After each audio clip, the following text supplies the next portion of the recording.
When I first moved to London from Germany 3 years ago, I was quite surprised of the culture shocks I experienced because I initially thought, okay, like coming from Germany, it's not going to be that different living in London. But you'll be surprised about the culture shocks that confronted me. And in the next 10 minutes, we will go over the cultural differences in the UK and what you can expect if you move here. We will talk about what it is like to have a supervisor as a PhD student in the UK. We will talk about the weather, the culture, and even just living in London in general. Quick introduction if you don't know me yet. Hi, I'm Aynur and I'm a third-year PhD student in chemical engineering at Imperial College London. So let's start right away with the video. The first culture shock I experienced was the way we talk to our supervisors. So you don't call them professor, you don't call them by their surname, you call them by their first name, which is coming from Germany quite strange because in Germany, usually what you do is you don't just go to your professor and call them by their first name. That's not respectful. And I also know that in other countries, you always say, dear professor, blah, blah, blah, and then the name, right? So I found it interesting. And that's also like the same culture also applies for the US, where you just straight up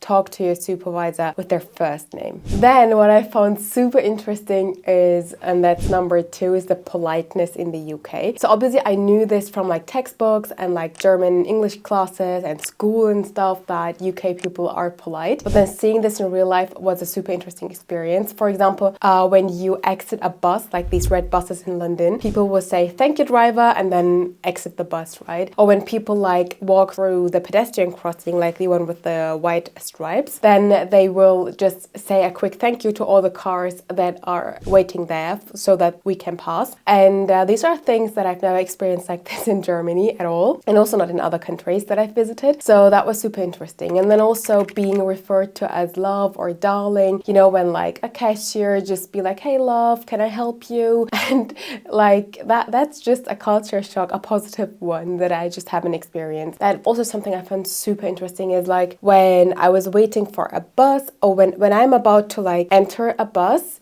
male people they always be like, hey, you go up front, right? And this goes throughout all age groups and social status groups. Like it's just a thing that you do in the UK. Yeah, and basically these are just small examples on how people are polite in everyday life, which just makes it a bit cuter to live, I guess, in London, to have like these positive encounters day to day instead of like people being grumpy. Now, the third thing is something that I also experienced in the US and also in the UK. And as an international student or a foreigner, this is super confusing. And it's like when you see someone, just briefly, like let's just say you meet a colleague on the corridor at uni, right? And they'd be like, hey, you all right? The only right response to that is hello. You know, it just means hello. It does not mean you don't even have time to answer you all right, because you're literally like passing that person. So I know like for me, I always like struggled with this because I was like, what am I going to answer to that? Because you literally have just 1 second to answer. And then I'm like, yes, and you? And that always sounded like wrong. So a correct answer to that, I guess, would just be like, hi. And then that's it. So these type of small talk things are super confusing. Now, the other culture shock I had, and that's the number 4, is that accents change everywhere. And it's harder to understand British people for me than to understand foreign people. So if I talk to other international students, their English for me is much clearer and much easier to understand. But if I talk to like really, really native British people and they come to London from all over Britain and have their different accents, then I sometimes really struggle to get what they're saying, because it's like, first of all, they talk super fast and then they have their accents and then they use words I've never heard before because it's part of their dialect and where they're from. So I didn't thought that it would be easier for me to understand foreign people than British people. Number 5 is so funny, and it's the entire thing about driving on the left. So you'd say, if I don't drive a car, it wouldn't interest me so much, right? And I don't own a car and I've never driven a car in the UK so far. But the thing is, even as a pedestrian, if you walk on the street and you want to cross a road, it was so confusing. It took me like a year to get a feeling for where to look, like whether to look on the left or on the right side to check whether the car is coming. Because it was so confusing. I'd look on the right, but the car would come from the left, for example. And this was like this for the entire first year of me being in the UK. And I remember it really happened very often that I was almost run over by a car if I wouldn't have realized it last second. It's much more of a problem than you'd think of, because I thought if I don't have a car, it's not going to affect me. And now the final thing I want to talk about is about London in general. So I thought like I'm gonna go to the UK, to England, to London, and I hadn't had much expectations of London, just the basics that it's in England and British culture and so on. And then I realized, well, London is such like any big city or most big cities like New York.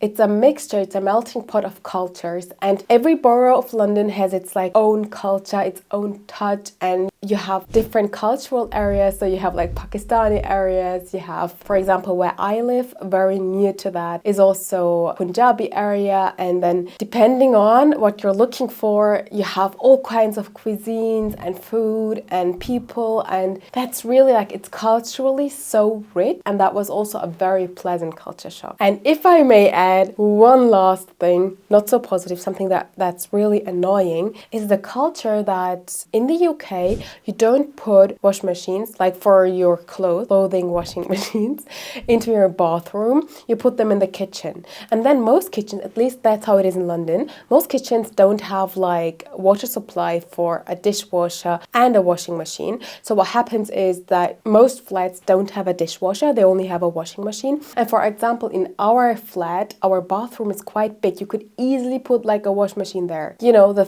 machine. So the space is there, but there is no water supply for that. So that's super annoying. And then you have to like come up with all these DIY solutions for the dishwasher. And one of the reasons why they don't have water supply apparently is because of like electricity security. So there are no plugs as well in the bathroom, despite of maybe like a small plug for like a razor. That's it. So there are no plugs in the bathroom. And I don't know like in which country you're from, but in Germany it's quite usual to have all your washing machine stuff in your bathroom, and also you have lots of plugs in the bathroom, which is surprising because you'd say Germany is like very strict with these electricity security rules and all that, but it seems like the UK is even stricter with this. So this came as a huge surprise for us. Now, if I want to talk a bit more about the negative culture shocks, I can also add the entire topic around council tax. Now, if you're a student, you can basically opt out of council tax, but if some of you is not a student, for example, I live with my husband and he's not a student, so we cannot opt out of council tax. We just get a little discount on it. But council tax is basically a tax that you pay on top of your normal tax, and it's for the council, for the borough that you live in. So if I live in Ealing, I have to pay the council tax of Ealing, and it goes to that neighborhood council, and from that then stuff are being paid, like, I don't know, like elderly services and cleaning the roads and these kind of things. And it just seems absurd in the sense of that, because you already pay tax on your salary, and then from your taxed income, because that income is already taxed, right? You then also pay council tax. So it's kind of like a double tax. So it would be, I think, normal if you could pay council tax with your brut income, the non-taxed one, then it would be a tax. But you basically tax your income and then you pay council tax on top of your tax income, if you know what I mean. So that was super confusing for us. We didn't know this, and we didn't budget this as well. Like when we were looking for like places to rent, we looked at like the cold rent, then we put in like the gas and electricity supply, and then we were like, okay, this is like the thing that we can, this is our budget for the rent. But then we realized, okay, we have to pay council tax on top of that, which is, again, additional expense, right?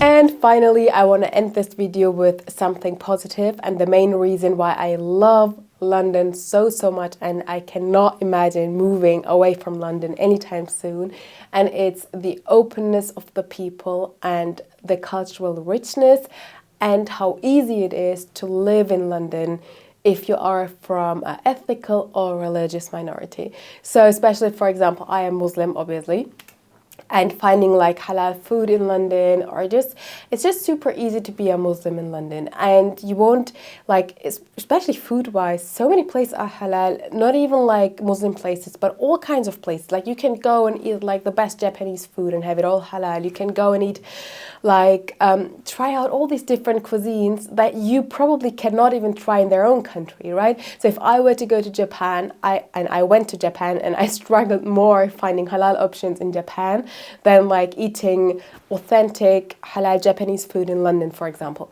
So love it. And this like multicultural society and environment that London gives is just amazing, and this is one of the main reasons why I want to stay in London and live here. All right, so these were like my cultural shocks. Some of them, most of them are positive. On the financial side, obviously, London is expensive, so these cultural shocks were also on the negative side, but mainly because of like, yeah, it always hurts to pay more money for stuff, right? So that's why. Yeah, I hope this video was useful.